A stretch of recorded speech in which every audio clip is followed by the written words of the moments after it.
Marcia. Marcia.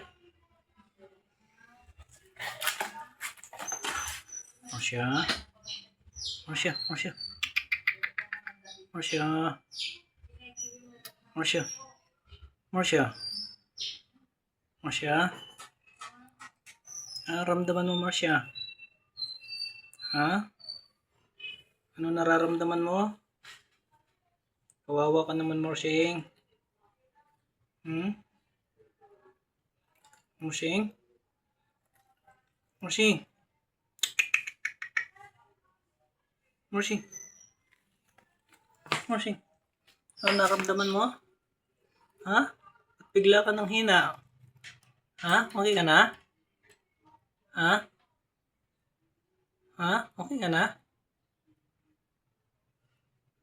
Ha? Ramdaman mo. Ba't bigla ka nanghihina?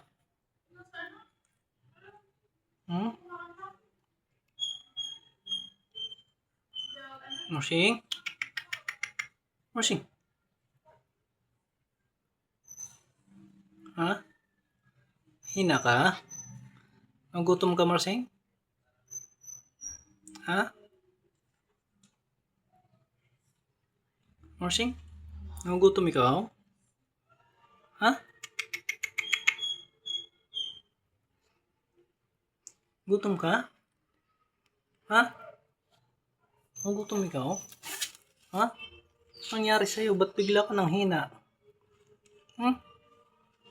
Ba't bigla ikaw nang hina? Ha? Ha? Morsing?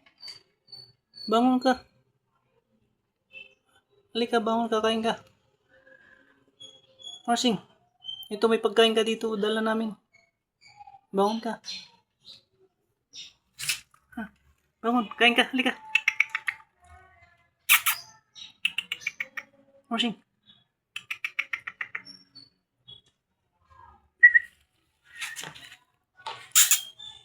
Morsing.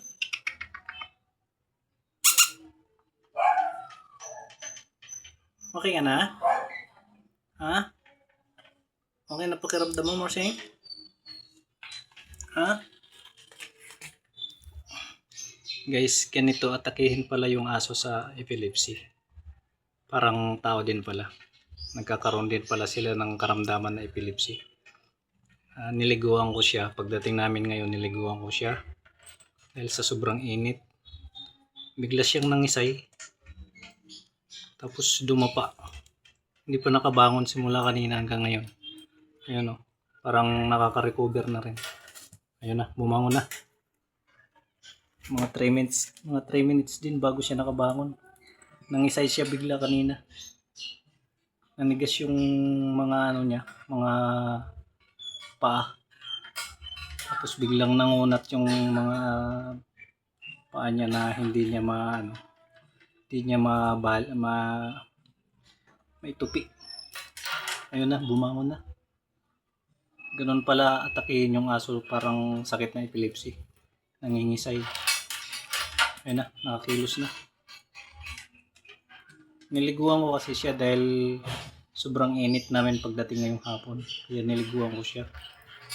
Tapos nagulat ako, bigla na lang siyang nangisay. Tapos kababangon lang yun. Ayan, magpapagpag pa lang ng pagpaligo niya. Ngayon lang ako nakakita ng aso na may epilepsy din pala. Bali pangalawang atake niya na to. Nung una niyang atake gabi. Nagulat ako, bigla ko siyang hinawakan nagulat ako niyayakap niya yung pinagtalian niya ng kanyang tali na bakal. Niyayakap niya yung pala sinumpong pala siya doon sa sakit niya. Butit naka-recover na siya. Ganun palang epilepsy. Kapag inaatake ka, mga aabot ng 3 minutes bago ka makarecover sa katawan mo. Ito, mga 3 minutes to bago nakatayo. Kaya kawawa naman pala nga mga alaga natin kapag may sakit na ganito. Kahit inaalagaan natin maayos, basta dapuan pala ng parang sakit ng tao yung epilepsy. Naninigas bigla. Tapos siya, yung parang inatake. Ganyan ang ano niya, karakter niya. Butit naka-recover na siya. Ayun, ipapakainin ko na siya ngayon. Chuchu, mo siya. Kain. Halika. Kain ka. Chuchu. Oh. Chuchu. Chuchu. Kain ka. Ayun. Medyo ayaw pa. Ayaw pang kumain. Hindi pa siguro gusto niya yung pagkain niya. Buti naman at okay na. Naka-recover na.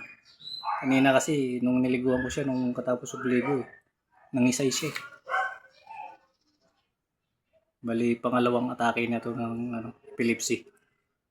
Hindi ko akalain na mayroon pala din sa sa aso ang sakit na epilepsy. Kasi kung stroke yan, kung na-heat stroke yan, hindi yan pa yung babangon, mahina pang katawan yan. Ayun, ibiglang makakabangon. Tapos okay na naman siya. Nung unang atake niya, ganun din. Horsing! Horsing! Okay na siya guys. Recover na alaga natin sa kanyang naramdaman. Hanggang dito na muna guys. At asikasuhin ko siya at pakainin ko ng maayos. Salamat sa panonood nyo. Thank you po. Morsing! Morsing! Marcia! Okay. Marcia!